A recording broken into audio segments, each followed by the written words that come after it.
you start rapping? I could start rapping, but I wouldn't want to style on you guys too hard.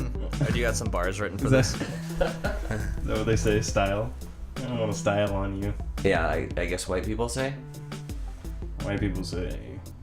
How you guys doing tonight? What? Oh, are you talking to us? We've seen you for... Spark it up, bro. Like 3 hours. No, I haven't seen you. No. Welcome to the show, guys. Thanks for Yeah. stopping by the Another studio. episode of To Be Honest. What is this, episode 9? Yep. They've been flying by. I'm just kind of scared to get into the double digits. Yeah. We gotta have a party for episode 10. That's a big 1-0. Yeah, who should we have as our special guest? Probably the director of our next film. Yeah, I think we can just call him in. We should just got Bo Burnham. Or maybe Houdini. It's either or. Shout out. Shout out to Houdini.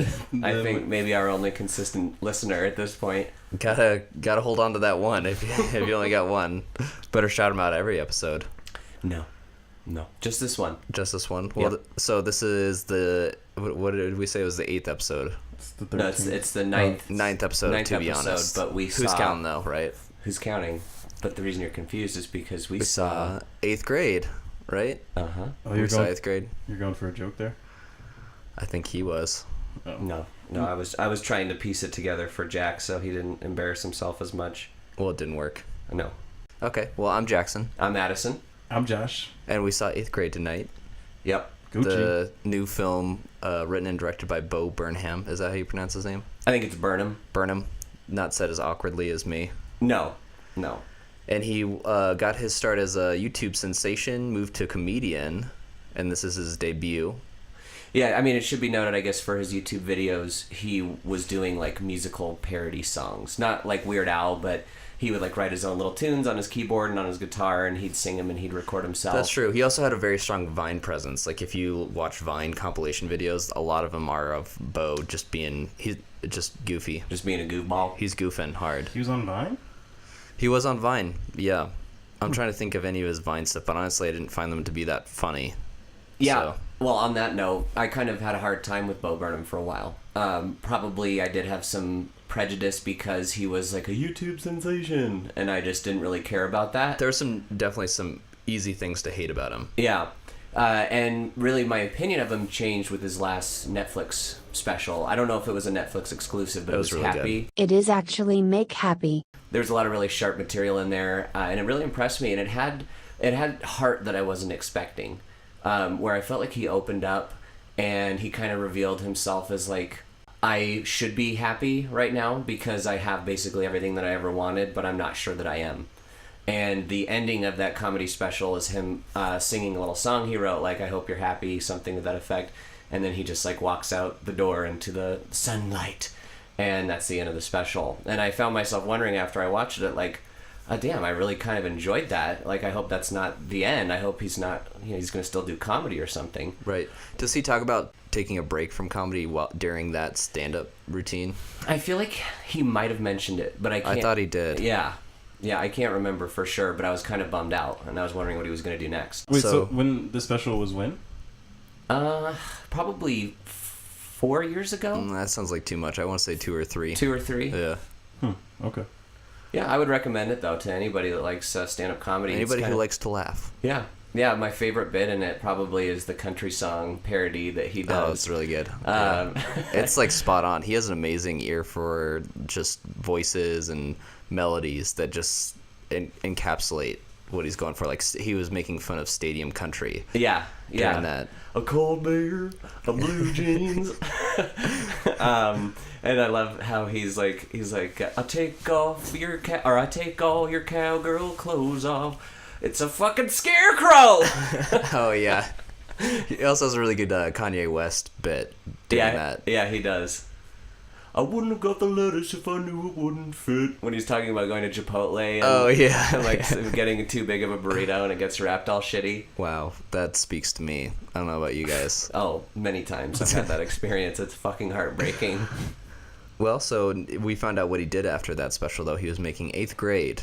Yeah, to bring it back around, he made 8th grade, wrote and directed it. It's his directorial debut. And it follows Elsie Fisher's character, she plays a girl in her 8th grade year before she heads to high school. At the very tail end of 8th grade, at graduation, basically, just before. Yeah, named Kayla, right? Mm-hmm. And KLD, shout out. yes. She had a dope backpack. Shout out to K-Dog. And so she has her own YouTube series. The film starts with her in front of the camera giving life advice, and then you find out that once she goes to school that she's actually very awkward, doesn't have many friends. She's voted the quietest in her class.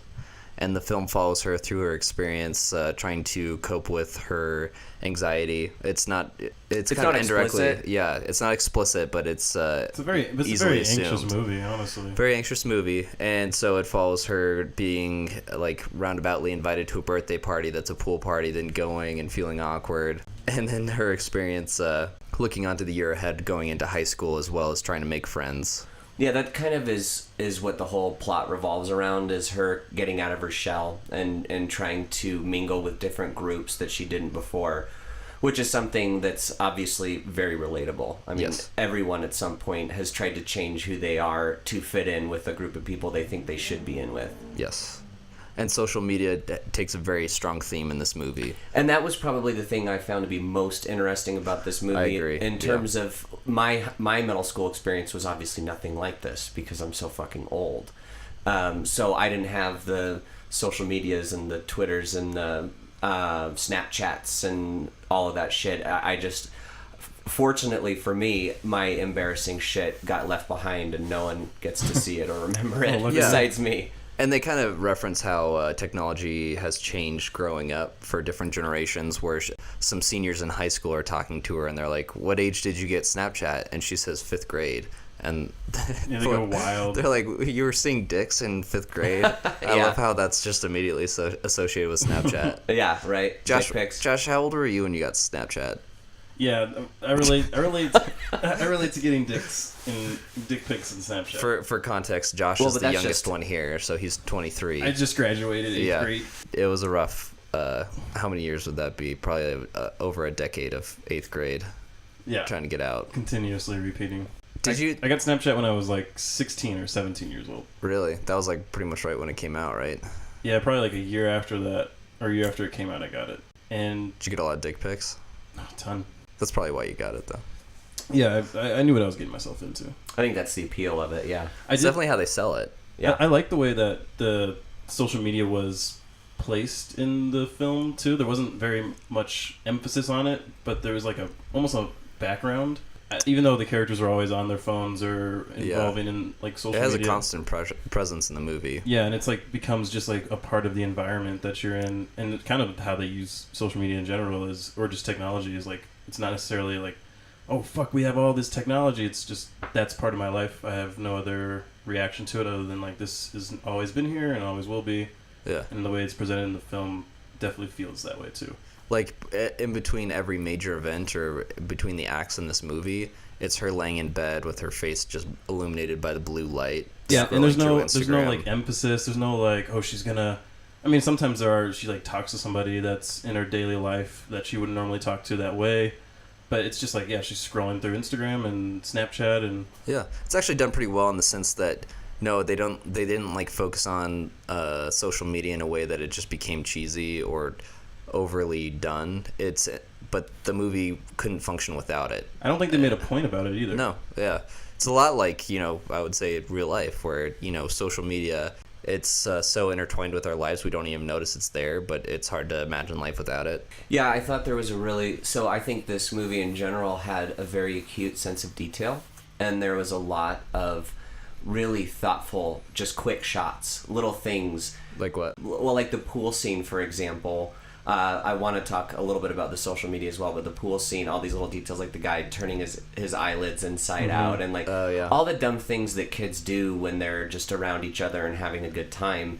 I thought he had a really good sense of that, and he was able to evoke it really well. Like setting the scene with that shot. Which is actually kind of a long shot of him just going around the pool party, establishing everybody who's there. With the fabulous soundtrack blaring behind it. Very loud, yeah. Super loud loud. soundtrack. Yeah, but the social media aspect, there was a scene where she's going through and she's just double tapping on all the pictures, right? She's liking them all, and she's going in to type like meow or something like that Right. as a comment, and it cuts back to her face as she's looking at it. And it's just this like stone blank expression that she has. Like, she's loving these things and she's commenting and she's acting like she's having fun, but when the camera cuts back, you can see that It's a huge disconnect. yeah, there's a huge disconnect between what she's doing and how she's actually feeling. Absolutely. So I guess I might take back my point about they didn't make a comment on it, or at least the film didn't. I'm not sure how I feel about what they're trying to say about social media and the use of it, but there is that kind of huge disparity between the bright colors of social media and then her room where everything's dark except for her face lit up by the screen, the really bright and nauseating light. One thing I can say, and this is going to sound kind of dumb, but I really think that this actress, Elsie, is super brave for filming the majority of this movie without any makeup on. Because I had a horrible pizza face when I was her age and in high school, and it's painful and it's embarrassing. And the fact that she was able to let that go in front of the entire fucking world, basically, Go in this through movie. puberty in front of the whole world. It's like I was thinking about Boyhood watching this, about how this was just such a truer and Less flattering. less flattering, certainly, but just less I don't know, Hollywood kind of. Absolutely, yeah. Yeah. In some sense, that made it kind of hard to watch. It's just like it was too real in that sense, where like the shot of her walking out to the pool, it's a very unflattering shot. It is, and I was kind of wondering about that. You know, I was thinking about the male gaze watching this, and I feel like Bo Burnham did a really good job of avoiding that. I mean, obviously, it would be weird anyways for him to be doing any kind of sexualizing of an 8th grade girl. Right. But still, again, I think there was a real visual fluency and literacy to this movie that I wasn't expecting and that I was really impressed by. Yeah, I think usually in these movies where the protagonist or the girl isn't popular, isn't good with talking with people, she's still like Kayla in this is, not in the best shape. She hunches her shoulders. She, has acne. She has all these things that aren't very flattering, or just what she sees in other girls that are her age. And I think that's probably the more connecting thread to it, rather than just having a, like, I don't want to say attractive 8th grade girl, but someone who's like a Hollywood actress. What'd you guys think of her acting?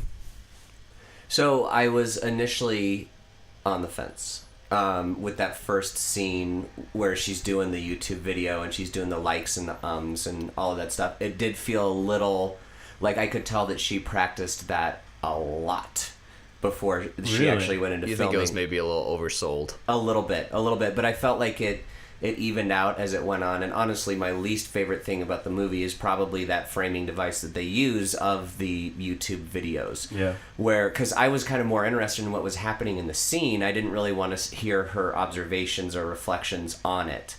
And so there were points where it kind of took me out of the movie, and I wish that he hadn't leaned so heavily on that. Like maybe just had in the beginning and then left it out later on. Yeah, maybe 3, to kind of like offer a little bit of structure to the story, right? Where we have the one where it's clearly established she's not confident. And then maybe in the middle one, we get a little bit more confidence from her, a little bit more happiness. And then the final one is when we see her actually, kind of coming into her own. I thought that the YouTube videos served a purpose, though, because the character Kayla is so quiet and reserved that you would almost never hear from her the whole movie unless you had these YouTube videos where she was talking directly into a camera.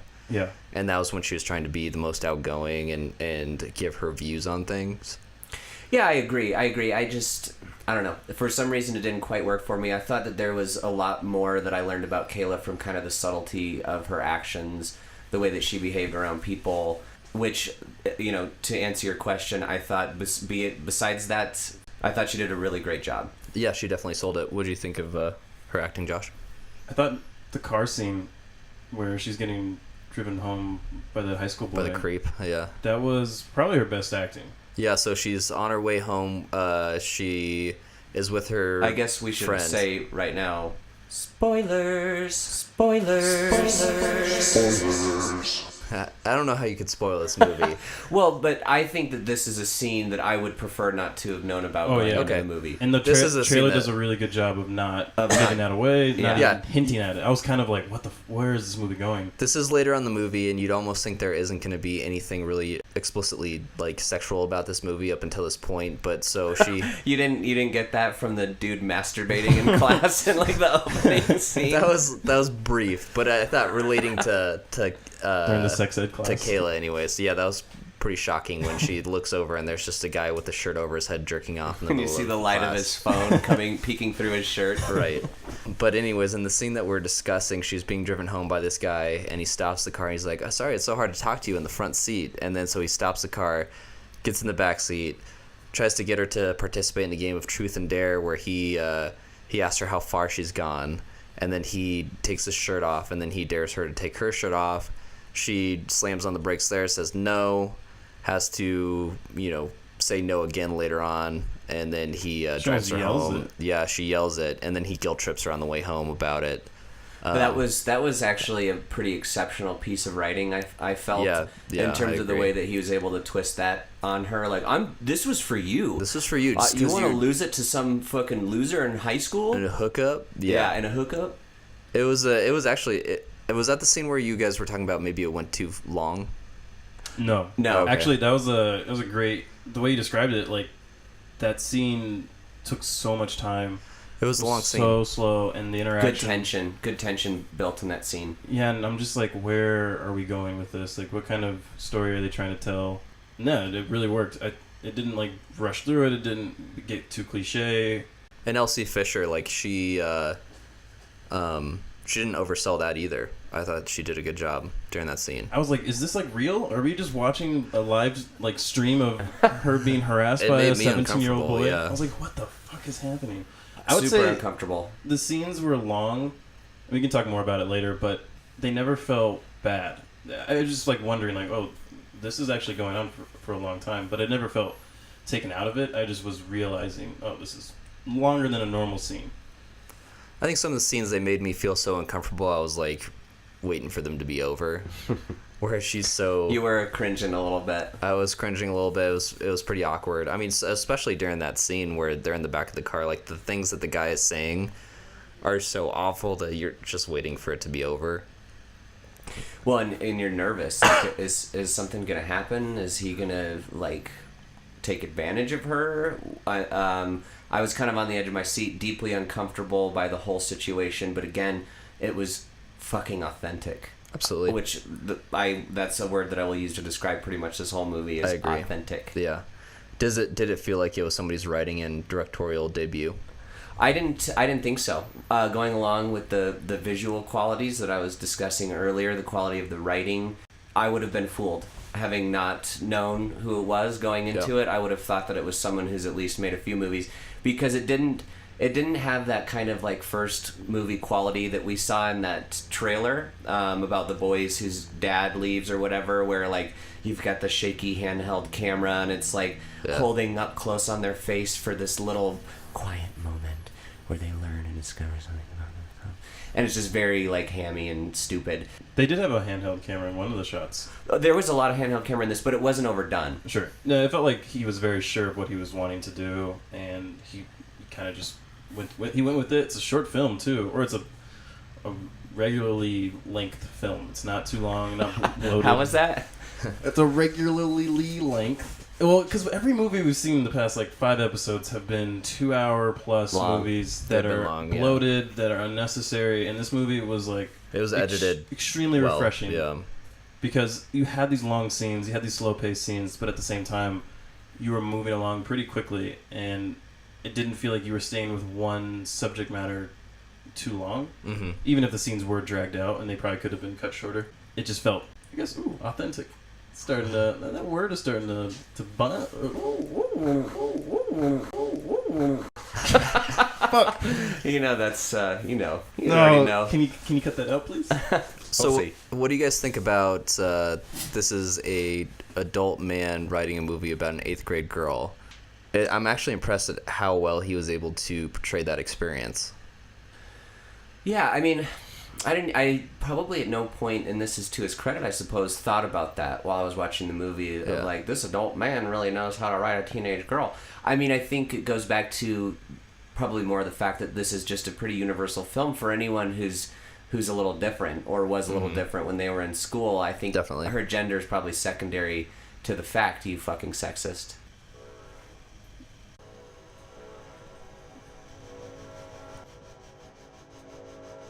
Yeah, you turned that around quick, Addison. Yeah, I was actually looking at my notes when I got hit by the sexist train. Wait, where is it? Where's the Rio Grande? We need to... I know. No, I think he's poking enough fun at himself, and we should talk about the relationship between Kayla and her dad. I absolutely want to talk I want to talk about that too. 'Cause Yeah, that was one of the better, and it got progressively better. I wasn't sure how I felt about it at the beginning. I think he was placing himself enough in other characters, like the principal. The Dabbing dabbing, yeah. he dabbed up on those middle he schoolers did. real quick. Yeah, he just pulled it out. He knew what he was doing. Those were my favorite parts of the trailer, where the adults, like the way that Bo wrote them in, where we're gonna discuss your bodies today. It's gonna be lit. It's gonna be lit. Yeah. And I feel like he had a lot of input from what's her name? What's Fisher? Elsie. I was gonna say Kelsey. So I wasn't Kayla and Elsie, and, you know, I wasn't that portmanteau. Okay. But I feel like there was a lot of input on that side where she was like, "This is what it feels like." Maybe he got a good enough way to communicate with her and get some perspective, and so that might be where that's coming from. Yeah, and also he suffers from anxiety himself, so the way that he was able to portray that through her, I think that worked well. Coming from, like, you know, knowing how that feels, he was able to portray that character in a realistic way. Oh, Yeah, yeah, that absolutely. That YouTube video where she's talking about she has the butterflies all the time. She's nervous all the time. That was obviously written, but it was really well written. It was really well. I like the description of it's like you're waiting in line for a roller coaster, except you never get the feeling of getting off of it. Yeah, the relief. Yeah. And I thought it was interesting. She's kind of bearing her soul at that moment, and that's her most articulate, probably in the whole movie. That was kind of like the point where, like, her breaking point, where she felt like she was losing the fight and that she wanted. Third act. Yeah, absolutely. It was the point of conflict for her, where she realized that she wasn't gonna. She has this idea of being cool and being accepted by people, and she gives up on that hope. I concur, Doctor. Thank you. Doctor, I concur with your prognosis. Well, it sounds like we were all impressed with the relationship between her and her dad, who is played by Josh Hamilton. Whose face I absolutely recognized. It's definitely one of those faces, like he's been around. Yeah, and I looked at his Wikipedia page, and I've seen a lot of the movies that he's been in, but I literally can't remember Don't one remember. character that he's been in. Yeah. So he's just that guy. he is definitely that guy. Josh, what did you like about the relationship between Kayla and her dad in this movie? I took cue from the audience when there was certain interactions where she was being incredibly harsh to him for just trying to communicate, just ask how she's doing, how her day was, and the audience was like, oh. It was. I think it was used as like a point of humor too at the beginning. Yeah, at first it was kind of funny, and I was like, oh, we're gonna have this dad who is like, hey, you're great, I love you, you're the best, and it's like, okay. She keeps trying to put her earbuds in. He's like, hey, I just wanted you to know you're super cool. Here's which was just kind of really funny. cool person. And then it continues, and I guess it's she's an 8th grader, so it's not really her fault that she's treating her father this way, but you get the sense that there's this, especially sorry, I'm rambling. That's okay, I'll cut out the first 15 minutes of this. So we can leave 15 minutes of rambling in. That was good. Well, you need the uhs and ands and ums. So she's incredibly harsh to her dad, and very deflective. you think that, like, there becomes a point where you see him failing at, like, being honest. Like, I feel like she needs a dose of honesty, or her character wants that, and you see him just being like, no, you're great, you make me so happy. And especially that scene where she's burning her 6th grade time capsule. Mm-hmm. It's so, like, sad, because he's, like, saying, like, you make me so happy, and there's nothing else in his actions that suggests that he is incredibly happy because of her. Mm-hmm. Mm-hmm. I think he's, like, forcing this idea upon himself so that he can then portray it genuinely to her, and, like, kind of, like, lying to himself. And I thought that element was dark but also well done. So you don't think he loves her, is what you're saying? I think he does, but I think he recognized that like she's a sad person, and I'm sad because of that. And what have I done wrong? He's a single father. We should mention too. I Yeah. feel like that's something that's not addressed till the end when she's burning the time capsule, and he's like, "When your mom left, I was so scared." And you find out that her mom actually left when she was a baby. I was assuming that she had died or something. Yeah, I did thought too. that was going to be like in the time capsule where she opened it up and it's a picture of her mom in there. Which a beat that they didn't do. And They didn't know. It really doesn't take place in the film, so it kind of just overhangs with everything. Where you're just like, well, her mom's not around. I wonder what's going on there. That's another authentic element too. Like not every single day, like my mom, and like looking at pictures of her. I mean, some Your people. white mom left. Yeah, her dad being like, I just wish your mom was around so she could help me with this. And there also wasn't those huge conflicts that you would have in these teenage movies where you get to this boiling point. It's just like every single day the same interactions. Like, how are you doing today? Or how was your day? Mm-hmm. Like, I don't want to talk to you. Having that consistent throughout the movie made it way more real. Yeah. Most of this movie, there's actually no conflict between her and her dad. It's just her dad being this very, like, solid dude where he's trying to cheer her up, he's driving her somewhere, and she's actually just treating him like shit. Where she's like, yeah. get that look off your face. He's That like, oh, what weird about this smile. look? Yeah. Oh, I guess I shouldn't look at the road. She's like, no, look at the road. That's not what I meant. I honestly didn't pick up on anything from the effigy scene, right, where she's burning the 6th grade box. I didn't pick up. I thought he was being completely genuine in that moment. I felt like I thought he was too. Did you I say felt like he wasn't? believed. I don't know. I think he was trying to convince himself. Oh, okay. And I don't know. I could have read that completely wrong. It just didn't. It didn't add up. Like it felt like he was like, no. You're so great. And there isn't any like. It wasn't convincing to you. There wasn't like this moment where like, yeah, sometimes you make me sad, and not in the way that like, oh, you had a bad day, made me sad. But, like sometimes like you are alone. Like he never addresses that. He's never like, where are your friends? They don't really put too much depth into the character, which I think is maybe like what you're looking at. Oh, I think that would be the depth though. I think if he was genuine in that moment, there wouldn't be as much depth to his character. He would just be like that dad that's great all the time. I guess I could see that. I honestly felt like it was kind of Bo Burnham writing himself into the movie a little bit. Yeah. In terms of like, I feel like he kind of occupies both characters in this case. He occupies Kayla to the extent that he understands what it's like to be this kid growing up with social media, trying to reach out to people through that. But then he also, I think it's maybe expressing some of his anxiety and his dread that he feels maybe as he approaches the age where he could be a father. And he's kind of projecting onto the character some of the things that he would worry about and that he would be concerned about with having a daughter in this day and age, in this society. Yeah, they even live in. there was that scene where she's talking on the phone with her high school, the girl that she shadowed, Her buddy. with. Her buddy, High school buddy. Olivia. Her big sister. High school big sister. Who was wearing that Dare shirt, Ironically, ironically. because she probably smoked weed and listens to Young Khalifa. Yeah, Khalifa. Anyways, She probably smokes a little Wiz Khalifa. Mm. what does that mean? Anyways, she's pacing back and forth on the phone, and it continues and it continues and it continues, and there's no cutaway, or there's cutaways, but it's just still her pacing, and it's just like, oh my god, what? Like I was just so, I wasn't turned off. I was just like, I felt so uneasy, and I guess like you really were like With all the thrown into, pacing. you're thrown into her anxieties, her feelings, like all that like emotion. I think the movie does that a lot too, just like letting you like sit there and absorb everything that's happening instead of like, kind of forcing you to feel it, but really letting like the scene come to you. Would you say it's authentic? I'd say. No, we think it's a good word. Well, it is a good word. That's why I fucking used it. Isn't it unbelievable that that's so authentic? No, that Elsie Fisher. This was actually filmed after her 8th grade year. Could you like this level of acting that young? No, is I was actually really incredible. I was thinking about that too, for sure. In terms of like, this girl just has a ton of raw talent, obviously, and she's obviously, I think she's like a drama kid, big drama kid, which reminds me of the scene. One thing I loved about this movie, and he used it pretty seldomly, but he was not afraid to go dark. with the humor in this movie. And like what? well, like I was thinking about that hard cut. I can't even remember the scene that precedes it necessarily, but it cuts to a guy like in full Oh my god. with the assault So rifle and the the SWAT, ski mask yeah. and the SWAT apparel, and just like bang, you're dead, bang, you're dead, Walking and down the hall with all the Shooting students standing children. there. Yeah. shooting children.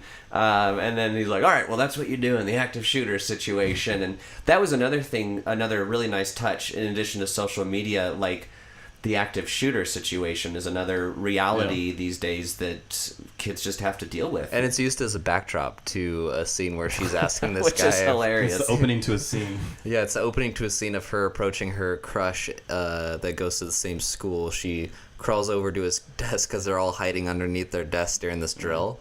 And she starts asking him questions, and then she acts like she pulled up one of her nude photos on her phone. Which gave of you a herself. hard cringe. I remember when she did that. You're like, oh. Yeah, I did not feel She's like, comfortable. oh. Immediately gets his attention. Yeah. And he's like, what's it of? Can we talk and about- she's like, oh, it's just of me.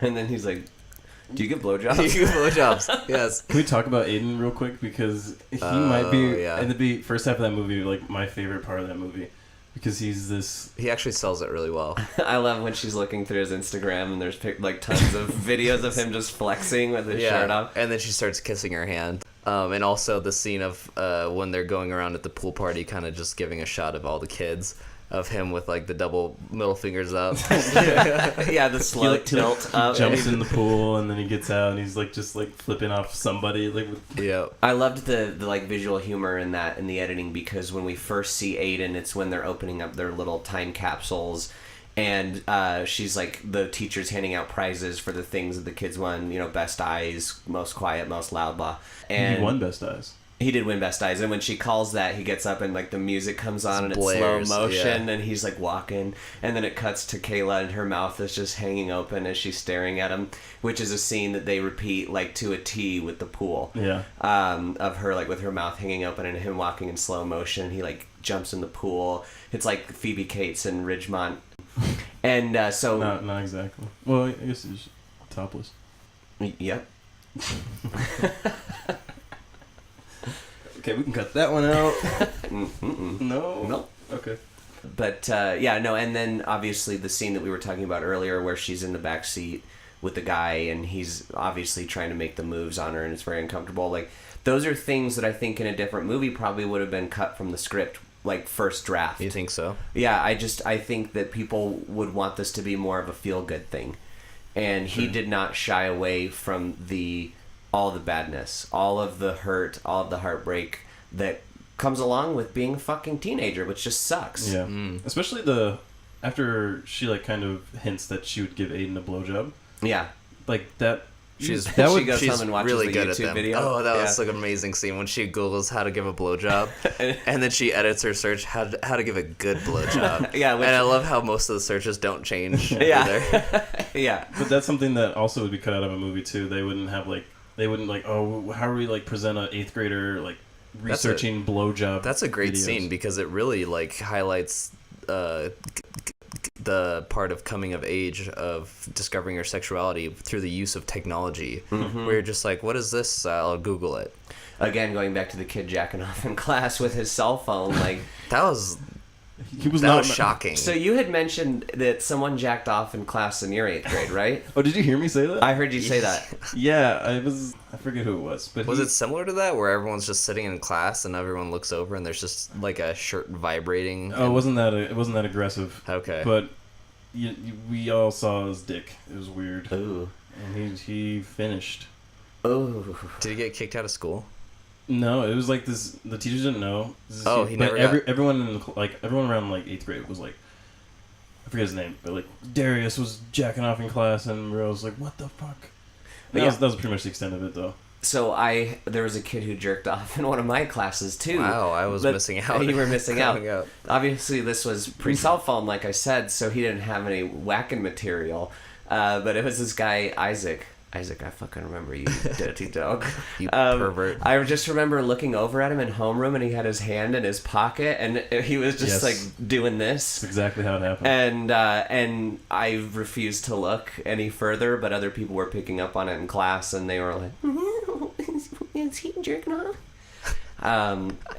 And I just like wonder, like, because I thought the kid's reaction to it too, after like, Miles, are you jerking off? He's like, no, guys, I wasn't jerking. What do you? Like, that kid is forever branded the one who jerked off in class. Like, that is the absolutely.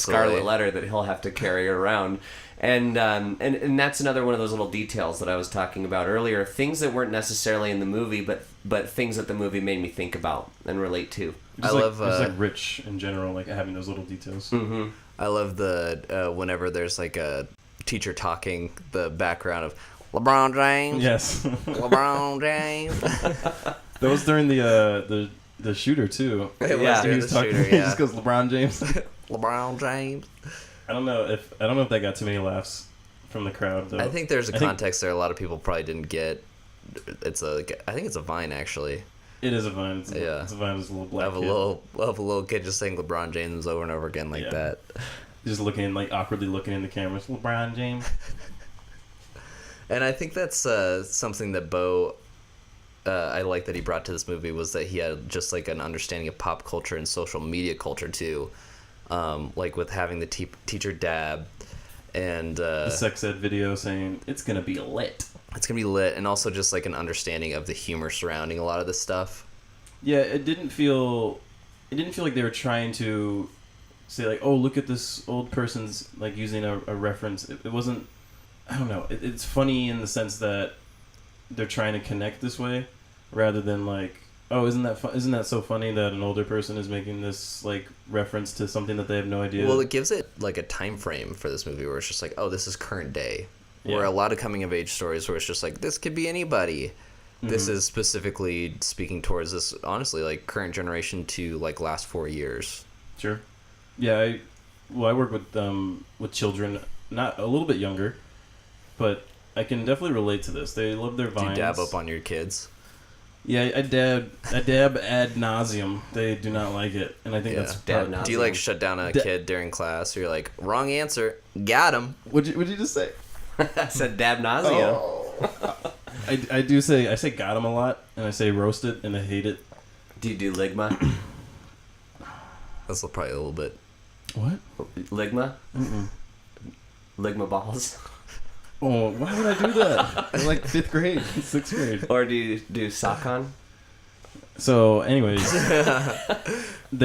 so for me, like having that connection, like I understand that the vines that they're referencing, they're like always like, "Welcome to Chili's," like that's their thing. Is that a meme for them? It's a vine. Oh, is that okay? It's the little kid with his shirt off in the bathroom mirror, and he's just like, "Welcome to Chili's." He's like recording himself in the bathroom. How do these kids know what Vine is? Vine's dead. YouTube, everything's uploaded to YouTube. That is true. now. YouTube's got a ton of Vine compilations. So, can I get some general impressions? Is that cool? Addison, can I get some general impressions from you? I thought this movie was lovely. Wow, you liked it a lot, huh? I was really impressed with it. I thought it was wonderful. That's not to say that it's without flaw, because there were definitely some moments where it was slow, and I was like, let's wrap this thing up. Come Yeah. on, I mean, and Definitely towards the end, do you feel? definitely towards the end, Yeah. at an hour and a half, which Even is that pretty felt a lean. little long for this movie. Yeah, it did. But overall, as I've said before, it had great visuals, great senses of humor, and it was just really good. I thought I was pretty impressed. Are with you it. happy we saw this instead of Blind Spotting? No, I would have no. much rather have seen Blind Spotting No way. because, well, yeah, you know me, I just like The that, real authentic 8th grade experience. Exactly, I like that kind of racially charged type stuff. Oh, you like racism? I do.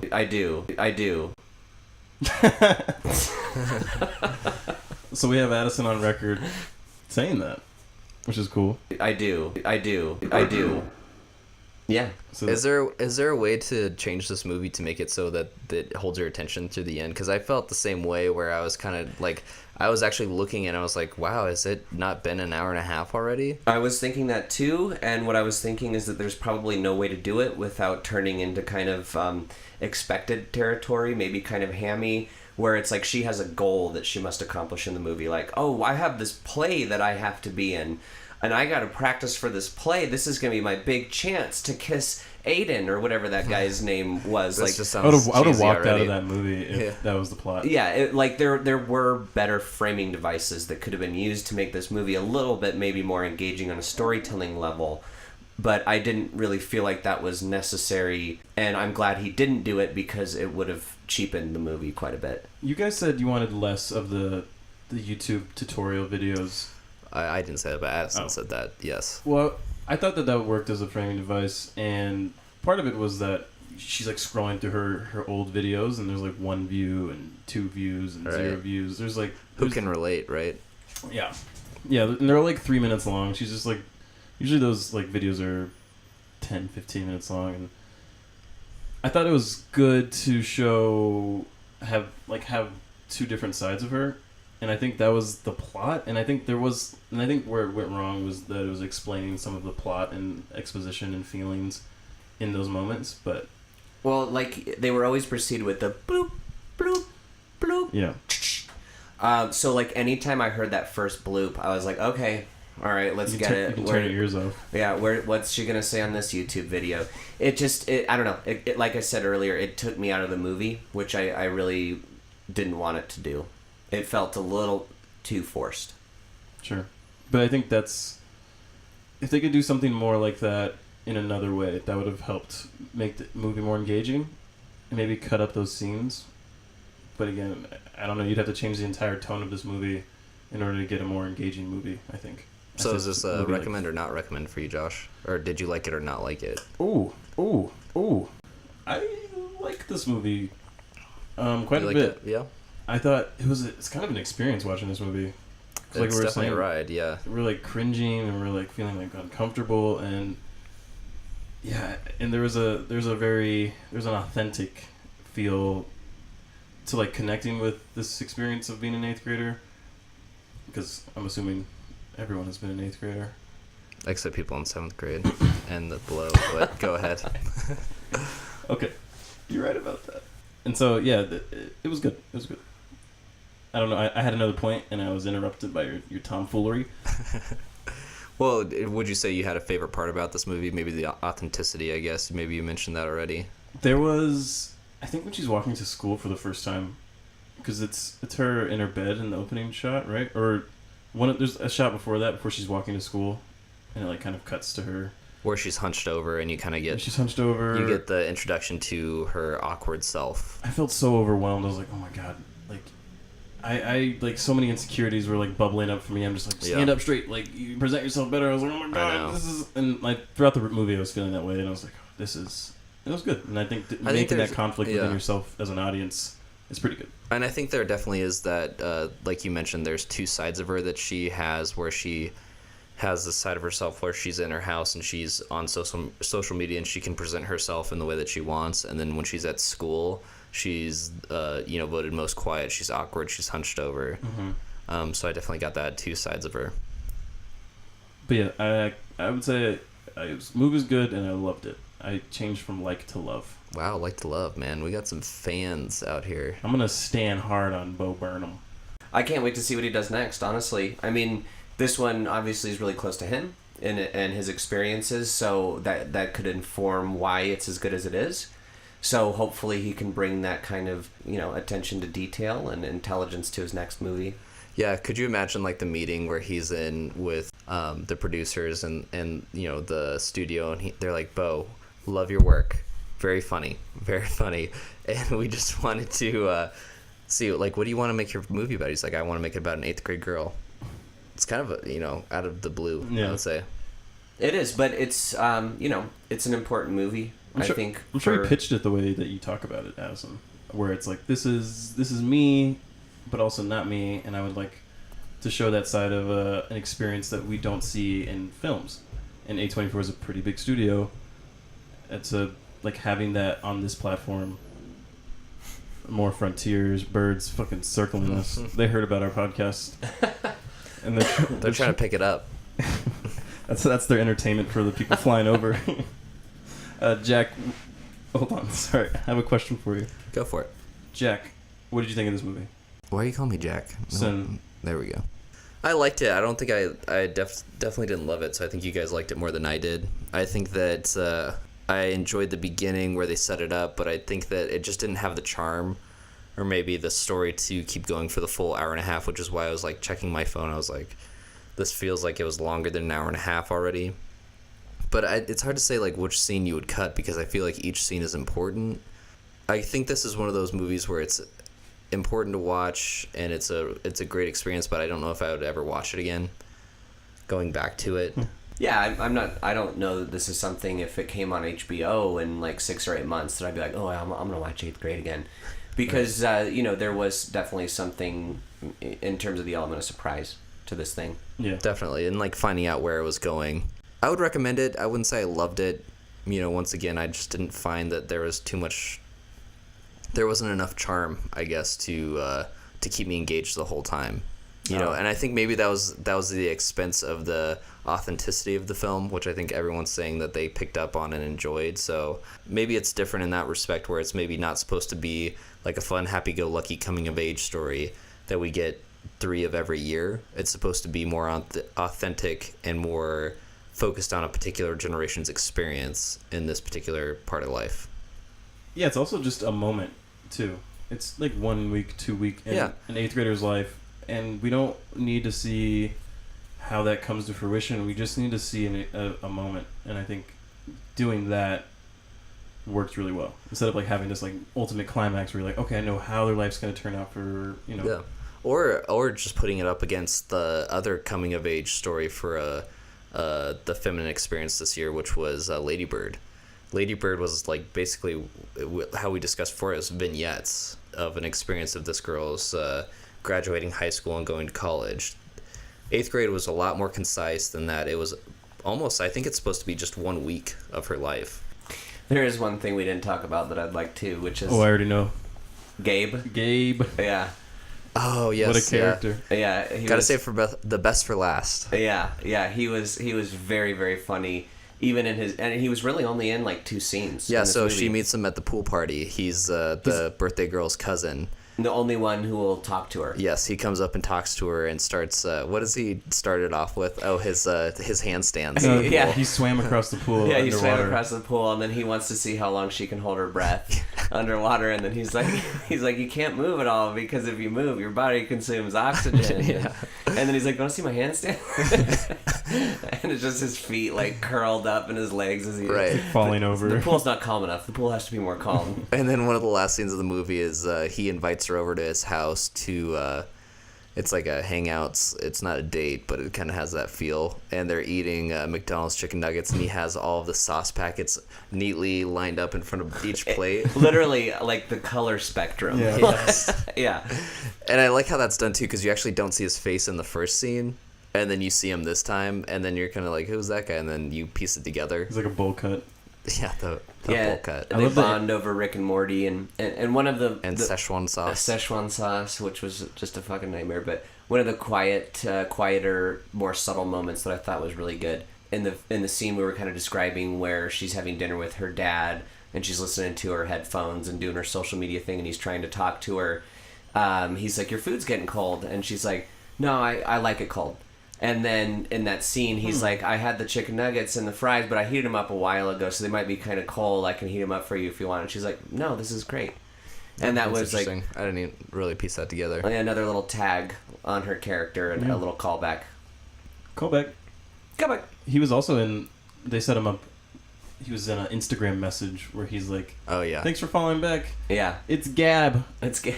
Gabe, I mean." That's kind of interesting because it was almost like her turning point too, with a lot of things where she shuts the phone off and then she flips over and then she kind of just gives up.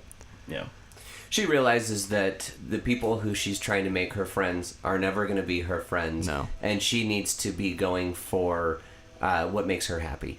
Absolutely, yeah. And not trying to make other people happy, which is a hard lesson that just about everybody has to learn. Absolutely. I also love that scene with Gabe where he leaves out his archery certificate onto the table until she asks about it. It was like the nudes thing that she dangled in front of Aiden, where he was like, "Oh, this I left this out. Oh, this is done. Do you want to see it? You don't want to see it. Are you gonna? Oh. So I just shot like 5 bullseyes in one day, so I got this sharpshooter certificate. It's kind Sharpshooter of of the week. But yeah, overall, like I thought he was very charming, and you'd mentioned on the way back that like I kind of want to see a movie with him in it. You Yeah. know, like I feel like he would have been a very, very funny lead character.